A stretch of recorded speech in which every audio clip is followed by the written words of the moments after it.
Hello guys, welcome back to my YouTube channel Self Tech Learner. Today I am going to discuss about one of the most important feature of the object oriented programming, that is overloading. So let's get started.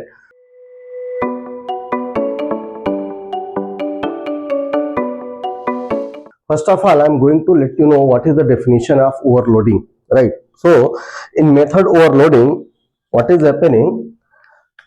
Method name is same.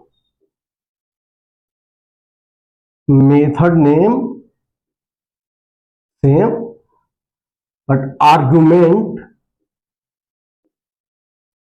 must be different. Argument must be different. This is the definition of overloading, right? So simply, if I'm going to write one class over here, and I'll explain you what exactly I mean to say. So suppose that there is a class test, right? Inside this class, I'm having method public void m1 sop system out dot println, no argument. I'm just printing simple one string, no argument. And I'm going to write one more method, public void with same name, and here I'm going to pass one argument, integer I, correct? And here I'm printing sop int argument. Similarly, I can write one more method with same name, but here I am going to change the return type is a string m1, passing the argument string s, and printing sop string argument, correct? This is the one dummy class I have written, class test, method m1 without any argument, method m1 with integer argument, method m1 with string argument, and return type is string. So here I am going to return something, return, let's say, correct, so that it won't give any compilation error, right? Now here is the main class, main method string args. Now I am going to create the object of this class. Test t is equal to new test, and then I am going to make a call m1 t dot m1 23 and t dot m1 hello, correct? Simple, very simple class, and this is the main one. I just created the object and calling these method. These are the overloaded method. So as per definition, whatever I told in earlier, the definition is method name should be same and argument must be the different. So if I can create a simple kind of image for you guys, so I can say this is m1 integer I, m1 string s. See, this is the same, right? Method name is same and argument type is different,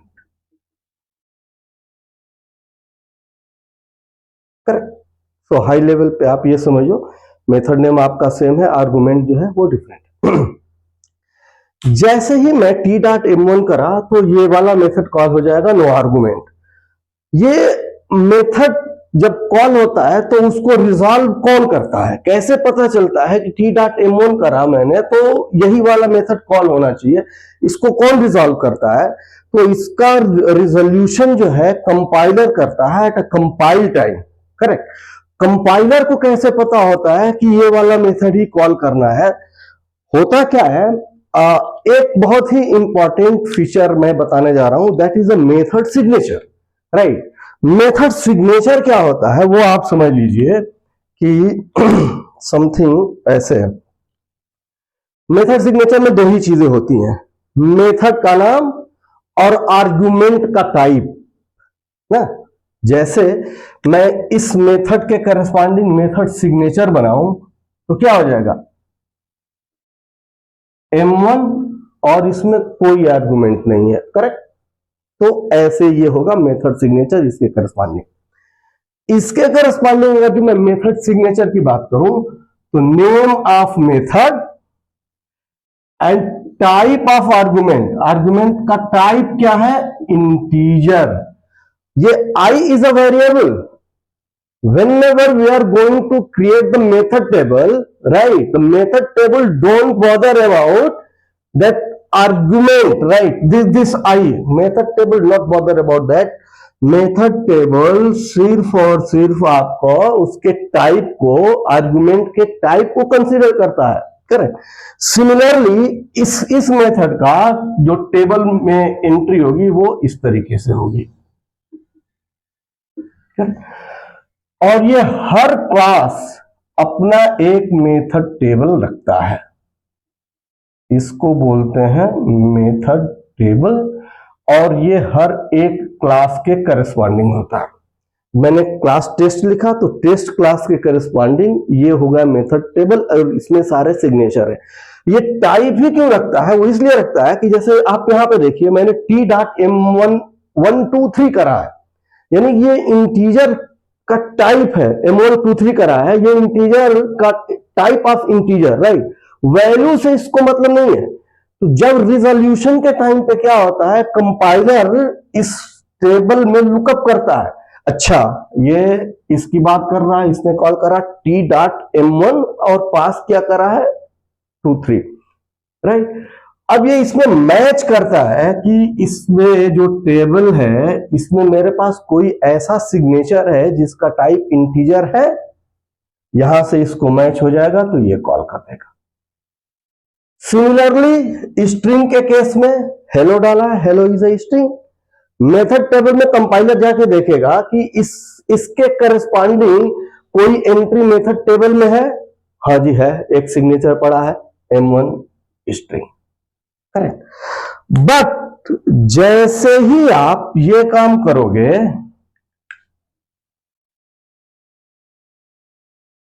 t.m1, यहां पे मैं एक argument पास करा रहा हूं 23.5, correct.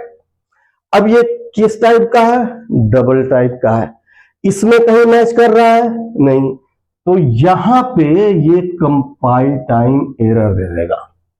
पहले exact match देखा, exact match में इसमें कुछ भी नहीं मिला, इसमें एग्जैक्ट मैच मिल गया स्ट्रिंग, इसमें एग्जैक्ट मैच मिल गया INT इंटीजर, इसमें एग्जैक्ट मैच मिल गया कोई आर्गुमेंट नहीं। तो कंपाइलर जो है, ये जो मेथड टेबल बनता है जिसमें सिर्फ और सिर्फ सिग्नेचर की एंट्री होती है, जब रिजॉल्व करने जाता है मेथड ओवरलोडिंग में, तो इस मेथड टेबल का हेल्प लेके इसको रिजॉल्व करता है, करेक्ट। और ये मेथड रिजोल्यूशन की रिस्पॉन्सिबिलिटी, ये बहुत इंपॉर्टेंट है, मेथड रिजोल्यूशन की रिस्पॉन्सिबिलिटी जो होती है वो कंपाइलर की होती है। इसको एक और इंपॉर्टेंट चीज बता रहा हूं आपको, ये टेस्ट है टी और मैंने ये ऑब्जेक्ट बनाया, ये टी किस टाइप का है, टी टेस्ट टाइप का है, और ये रेफरेंस है, राइट। टेस्ट टाइप टी जो है रेफरेंस है टेस्ट टाइप का। एक्चुअल ऑब्जेक्ट क्या है, एक्चुअल ऑब्जेक्ट ये बन रहा है ना, रन टाइम पे जो ऑब्जेक्ट बन रहा है वो ये बन रहा है। क्योंकि अभी यह बहुत ज्यादा आपको यहाँ पे क्लियर इसलिए नहीं हो रहा है कि सेम क्लास का मैंने ऑब्जेक्ट बनाया है, बट जब इनहेरिटेंसी वगैरह में ऐसा होता है कि पेरेंट क्लास के रेफरेंस में आप चाइल्ड क्लास का ऑब्जेक्ट डाल सकते हो, करेक्ट। तो उस तरीके से अगर जो आप समझिए, आगे मैं इसका एग्जांपल दिखाऊंगा जब ओवरलोडिंग के और केसेस में डिस्कस करूंगा, तो मैं आपको वो दिखाऊंगा कि किस तरीके से इनहेरिटेंसी के केस में ये कैसे काम करता है।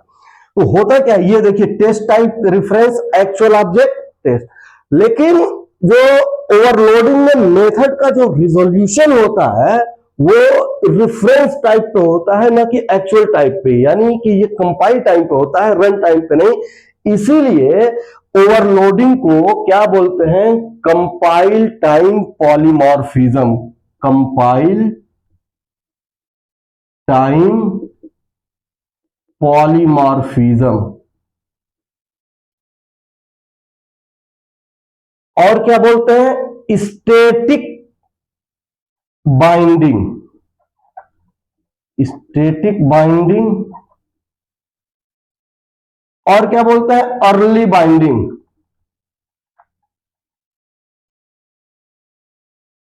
Static polymorphism, compile time polymorphism और अर्ली बाइंडिंग, ये तीनों जो है ओवरलोडिंग के नेम है।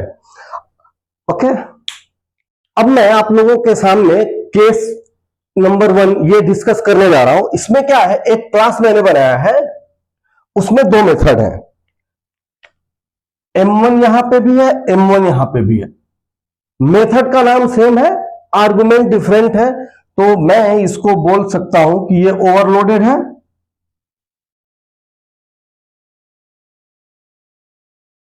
As per definition name should be same, argument must be different. ये कंडीशन फुलफिल हो रही है, करेक्ट। अब आइए इसका हम बनाते हैं main class, right. Main method में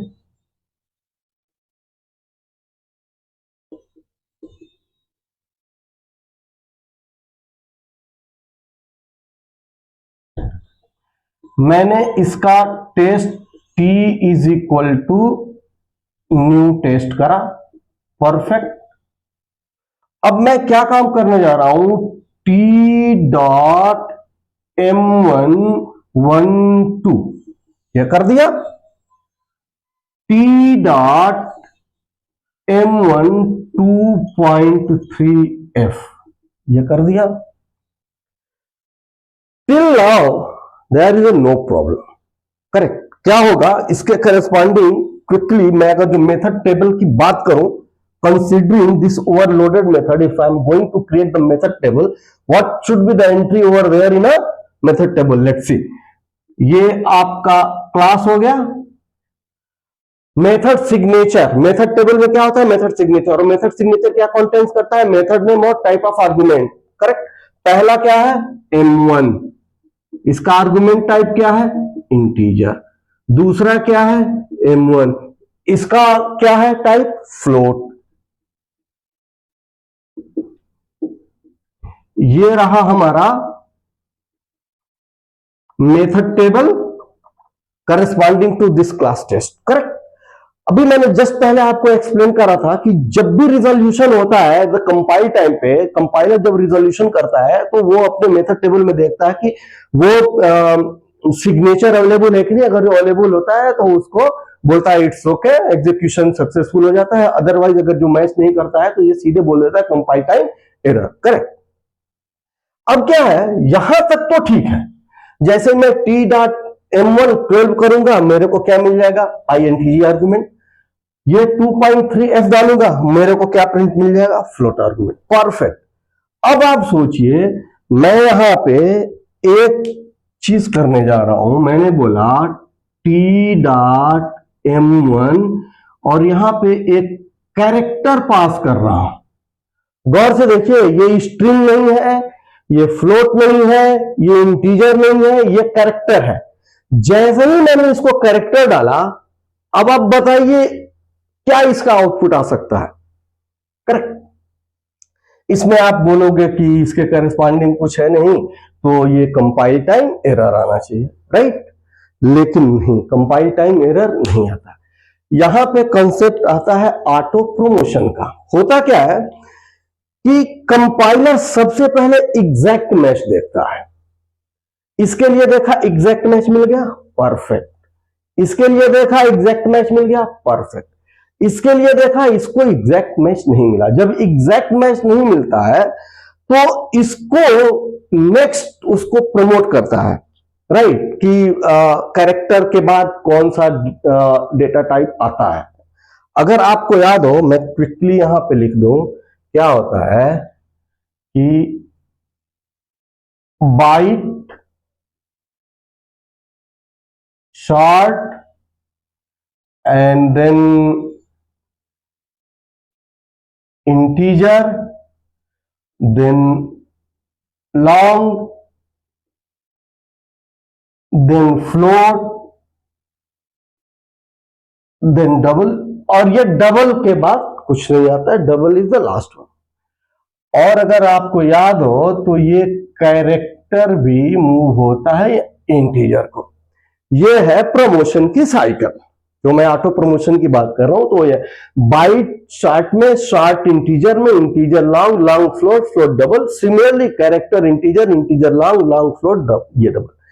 अब यहां पे एज सुन एज ये वाला कॉल होता है तो कंपाइलर देखता है कि एग्जैक्ट मैच तो नहीं मिला, लेकिन ये कैरेक्टर को प्रमोट करता है, तो प्रमोट करेगा तो कैरेक्टर यहां से कहां पे जाएगा, इंटीजर आया। ओके, देखा इंटीजर, इंटीजर का मैच है, हाँ है। तो ये क्या काम करेगा, जब आप t.m1 करेंगे तो ये क्या प्रिंट करेगा, इसका आउटपुट होगा ये intg int r, करेक्ट। ये जो मैं आपको कंसेप्ट बता रहा हूं ओवरलोडिंग का, मैं इसमें 5-6 केसेस डिस्कस करूंगा। मेरा दावा है कि अगर इसको आपने एक बार ढंग से कर लिया, समझ लिया, ओवरलोडिंग से रिलेटेड कोई भी क्वेश्चन इंटरव्यू में आप बिना झिझक उसके जवाब दे देंगे, without spending much time, right. Immediately जैसे ही आप क्वेश्चन देखेंगे आप उसका जवाब दे देंगे, राइट। बट इसको बहुत गौर से देखना है। यह केस मैंने डिस्कस करा ऑटो प्रमोशन का, ओके जी, परफेक्ट, एकदम बढ़िया चला। अब क्या है, यहां पे अगर मैं t.m1